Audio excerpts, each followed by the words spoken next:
Thank you for joining us for this episode of Reaching for Research, by students, for students. My name is Jordan Pilch, and I am a student here at the University of Arizona studying molecular and cellular biology and microbiology. I am also a student assistant here on the PA team for the BIO5 Institute. Today, I am joined with Lindsey Taha. Lindsey, do you want to give everybody a bit of an introduction for yourself? Sure. So my name is Lindsey, as Jordan said. I am a junior here at the University of Arizona studying neuroscience and cognitive science. I am also a current 2021-2022 BIO5 Ambassador, and I'm also a student assistant on the public affairs team.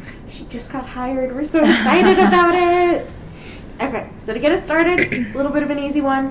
What's been your journey through STEM, and how did you hear about BIO5 Ambassadors? I always knew I wanted to be a STEM student from middle school. I thought I was going to end up going to med school, but I decided against that. What did you decide to do instead? So I decided to go into the major through neuroscience and cognitive science because it was a fairly small program when I first started, with only about 200 students to the full major. It's grown to now about 400 students. This major has offered me a lot of support in terms of advising and just really getting to explore what I like to learn about the cognitive side of the brain. Mm-hmm. And then my journey as an ambassador, I came across this opportunity through an email through the College of Science, and I just recently decided that in the future I want to pursue a career in medical sales. And one of the biggest things about the Ambassadors program is that we're merging tools of science and business together, and that was the main headline of the brochure, I remember, and I was like, this looks like a really great opportunity. I love that. I'm so glad that you heard about it through the College of Science, and I'm so glad that it was tailored to be what you want to do in the future and everything. So you said that you've kind of always been interested in STEM. Why was that interest there? What is your earliest thoughts about STEM and why it's interesting to you? It might be kind of cliche, but I love the show Grey's Anatomy, and so that was my first interest in thinking hey, I might want to be a doctor, or I might want to go into some sort of medical field. Yeah. I think that was in around middle school, 7th or 8th grade. Mm-hmm. And then when I got to high school, I realized that med school was going to be a lot of school. So I was oh, maybe I'll pursue just a career in STEM. I excelled academically in science and biology and those classes in high school. And so I was I should just apply that to what I want to do in college. I'll just go ahead and take these skills and put them over here, and it'll be fine. Yes, exactly. Okay, so you are working with BIO5 Ambassadors now. That's absolutely fantastic. What are you working on? Who are you working with? So my mentor is Amy. She is the manager of the marketing, events, and communications. So last semester, some of our big projects was we did a marketing research for the podcast that BIO5 has here, the Science Talks. Check it out. Science Talks is great. Yes. So in that project, I was looking at where some of the other podcasts around campus are being marketed and how they're getting their message across to students and just the general public that are really into podcasts and social media. Yeah. And then my next big project, I created a marketing template for the events that we host here with just basic information about the registration for the events, how we market the events with flyers, with social media accounts, hashtags. And then my most recent project was the reorganization of the YouTube page, just kind of giving it a little facelift. Giving it a little bit of zhuzh, you know? Yes. If we post these on both Instagram and YouTube. If you're somebody who has watched this on YouTube, go ahead and comment down below that it's better, and tell Lindsey that she's doing a great job, because it is so much better than it used to be. Yes. You did a fantastic job. Oh, thank you. Just a quick little reorganization of all the playlists and where the videos go. Look what they're doing, yes. you know? So you had mentioned that one of the projects you had worked on is looking and kind of doing market research at other podcasts and where they're being marketed and how. And what did you kind of determine from that? Where are the different podcasts and things like that being marketed at the school?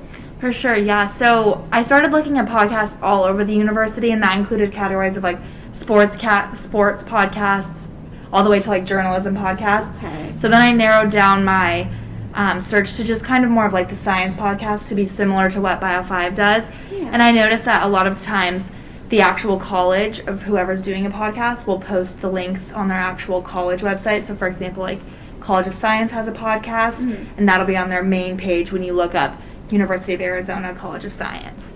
So that's kind of what my research found. And a lot of times it's just being posted on the Instagram, Twitter, and Facebook. And we had already done that for science talks, and they're already all posted on all 3 of those platforms. BIO5 just out here doing a great job. Our social media team doing a great job. Our social media manager is like behind the camera. You're doing a great job. You can do it.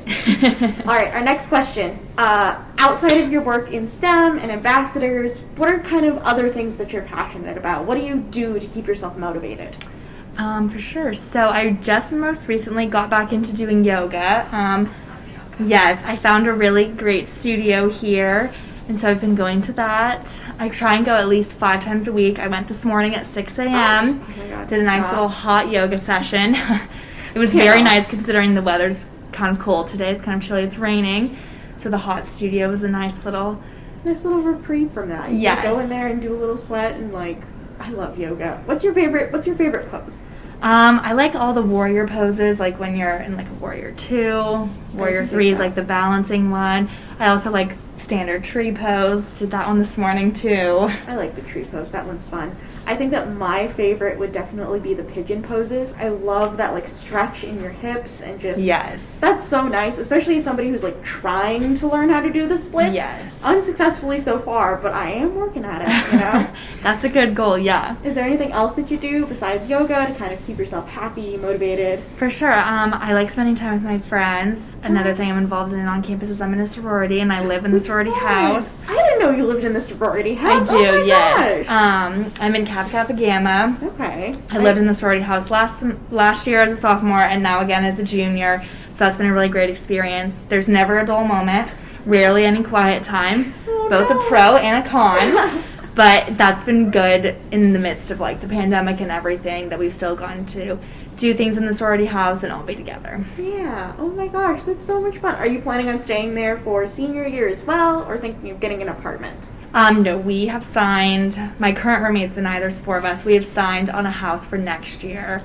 Because typically you don't live in the sorority house for your senior year. Okay. That's a neat culture thing. I'm not part of a sorority or anything like that on campus. This is all new information to me. I love this. Okay, we have one final question for you, which is kind of a 2-part question. What is one piece of advice that you would give to your 16-year-old self? And then what is one piece of advice that you would give to somebody who wants to become a BIO5 ambassador? So starting off, one piece of advice that I would give to my 16-year-old self. This was actually a journal prompt question during this week for the ambassadors program. We have journals that we submit every week, just kind of a reflection about the program as a whole and how we're feeling about people, about ourselves and life. So I wrote this week that one piece of advice I would give is that it's okay not to be perfect, and that perfection's a really hard thing to strive for, especially in today's day and age when there's so much change and variability going on in the world. So that was my advice. And then one piece of advice I would give to someone who wants to become an ambassador is to just kind of embrace yourself in the program as a whole. And we get mentors for the semester, and you can choose to work with them for the next semester. But also everyone that works in the BIO5 Ambassadors program is more than willing to help you learn and teach you anything, regardless of whether you work with them specifically or if you just kind of know them from seeing them on Zoom or know them from seeing their email address. You can always approach them and ask them if there's anything you want to learn, and I think that's the biggest thing that makes ambassadors so great. I love that. I also love the, you don't have to be perfect. I was literally talking about this with my partner the other day, where I was saying, don't let perfect be the enemy of good. That's do really something quote. And do it well, but you don't have to do it perfectly. Don't let yourself get so scared of having to do the perfect thing that you don't end up doing it, For sure, I love that. Oh, this is awesome. Well, thank you so much for joining us. We loved having you on. This is a little bit of a special thing. As you can tell, we're getting ready to ramp up for the Ambassadors program, which applications are now open. Go and do it. Lindsey, next year, by the way, is going to be one of the co-facilitators. She did such a good job as an ambassador. She's now moving on in the position to be one of the leaders who's going to be helping out. So if you have any questions, feel free to email the BIO5 Ambassadors email. And just thank you for coming and talking with us. Yes, thank you, Doreen. Thanks for having me. Bye, everybody.